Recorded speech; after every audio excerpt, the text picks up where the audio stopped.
वीर जवानांना नमन करून मी स्वतःला या ठिकाणी भाग्यशाली समजतो की माझ्या सहकारी सगळ्या आमदारांनी मदत केल्यामुळे, सगळ्या मंत्री महोदयांनी मदत केल्यामुळे आणि जिल्हाधिकाऱ्यांच्या सहकार्यामुळे महाराष्ट्रात जो उपक्रम कधी राबवला गेला नाही तो जळगाव जिल्ह्यामध्ये राबवला गेला, त्याबद्दल मी त्यांचे सगळ्यांचे आभार मानतो.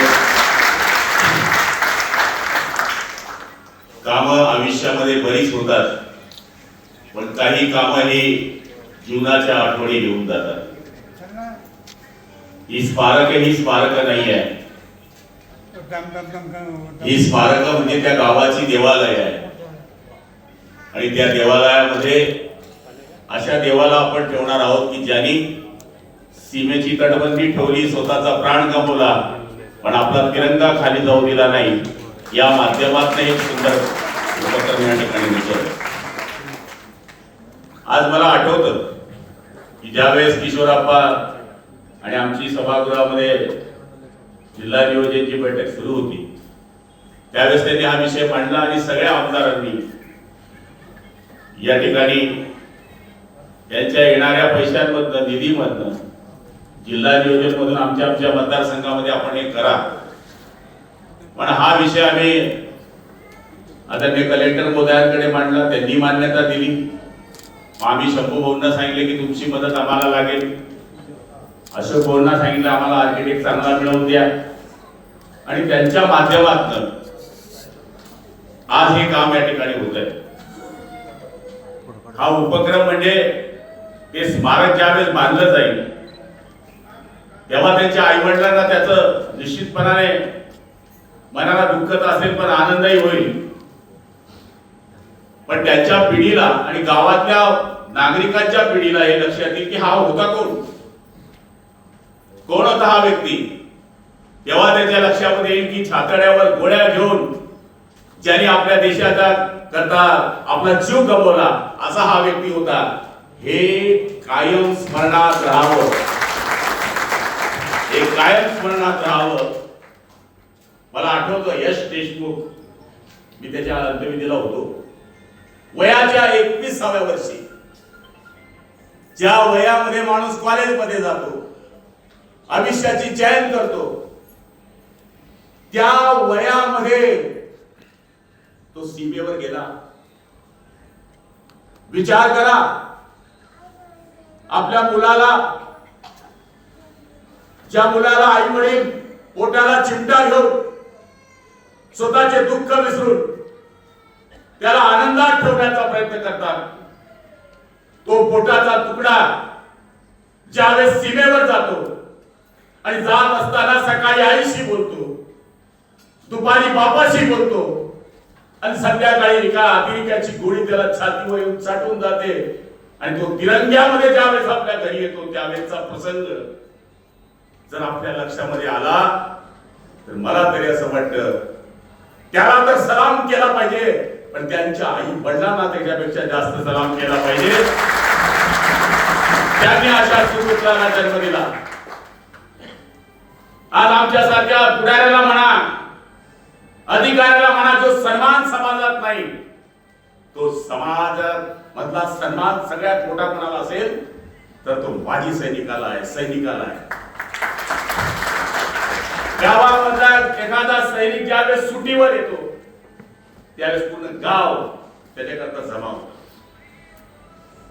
ही साधी गोष्ट नाही आहे. जाई ज्याच्या वंशी कळी त्याला, ज्याच्या घरामध्ये होतं त्यालाच हे कळतं.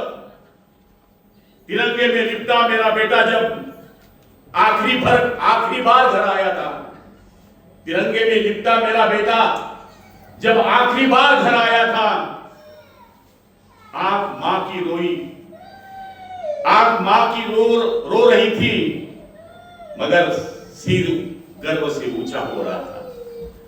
आई रडत होती, पण मी पाहिलंय पाचोऱ्यामध्ये, भडगावमध्ये, चाळीसगावमध्ये मला बऱ्याच वेळेस अशा प्रसंगाला जावं लागलं आणि ते पाहत असताना तरुण त्याची पत्नी हातामध्ये तिरंगा घेते त्यावेळेचा तो प्रसंग तुम्ही आठवा. एक सैनिक मरतो तेव्हा माजी सैनिकांचं ते पोळ पहा त्यावेळेस. एक सैनिक जातो, जिल्ह्यातले हजारो माजी सैनिक त्याच्याकरता रस्त्यावर येतात आणि त्या ठिकाणी असतात. त्यावेळी ते चित्र भयावह असतं. सैनिक हा साधा नाही आहे. सैनिकाने आपण म्हणतो की घरावर तुळशी पत्र ठेवून हे केलेलं आहे. त्याला काय नंतर मदत मिळते, सगळं मिळतं. अशी पैशाने मदत देऊन जर कोणी बाप आला असता तर लोकांनी करोडो रुपये देऊन त्याचा बाप आणला असता. पण हे जीवन कठीण आहे. तो जातो, पण त्याच्या मागच्यांचा विचार करा आपण. तरुण त्याची पत्नी ज्यावेळेस विधवा होते, विचार करा ती आपली बहीण कसे दिवस काढत असेल. विचार करा त्याची आई कसे दिवस काढत असेल, तिचा बाप कसे दिवस काढत असेल. मला तरी असं वाटतं की हे स्मारक जोपर्यंत हे स्मारक उभा आहे त्याच्यामध्ये आमचा थोडा खाराचा वाटा असेल, आमदारांचा, मंत्र्यांचा. हो, असे काही मंत्री होते, असे काही आमदार होते, असे काही कलेक्टर आले की त्यांच्या डोक्यामध्ये ही कल्पना आली की आम्ही स्मारक केले पाहिजे. बस आम्हाला हे माझं जीवन सार्थक झालं असं मला या ठिकाणी वाटतं. रोड बांधू, गटारी बांधू, सगळं करू, पण ही स्मारक ही प्रेरणा देणारी स्मारक आहे. मला आठवतं की पाकिस्तान आणि हिंदुस्थानचं ज्यावेळेस युद्ध होत होतं त्यावेळेस भारताचे काही सैनिक पाकिस्तानात पकडले. त्यावेळेस भारताचे माजी लष्कर प्रमुख होते जनरल करियप्पा. त्यांच्या मुलालाही साहेब त्यावेळेस पकडलं गेलं आणि करियप्पाच्या मुलाला पकडला असताना पाकिस्तानचे लष्कर प्रमुख होते त्यावेळेस अयूब खान. अयूब खानाने त्याला जनरल करियप्पाला फोन लावला आणि सांगितलं की तुमचा मुलगा माझ्या ताब्यामध्ये आहे, मैत्रीपूर्वी सोडतो, आपण दोघं जनरल आहोत. त्यावेळेस करियप्पाचं एक वाक्य मला आठवतं. करियप्पा म्हणले, सोडायचं असेल तर सगळ्यांना सोडा, कारण की माझा एक मुलगा नाही आहे, जेवढे सैनिक आहेत तेवढे माझे मुलं आहेत. हे मनाला जिगर लागते, हे मनाला हृदय लागते, देश प्रेम लागतं. आज काय चाललंय? तिकडनं आम्हाला सगळे घेतायत, तिकडनं चीन घेताय, तिकडनं पाकिस्तान घेताय, नेपाळ आमचा मित्र होता तो आमच्या पासून लांब चाललाय. पाकिस्तान म्हणतोय इकडनं बॉम्ब आहे, तो म्हणतो आमचा बॉम्ब आहे. बॉम्बची परिस्थिती आज सगळीकडे उठली आहे.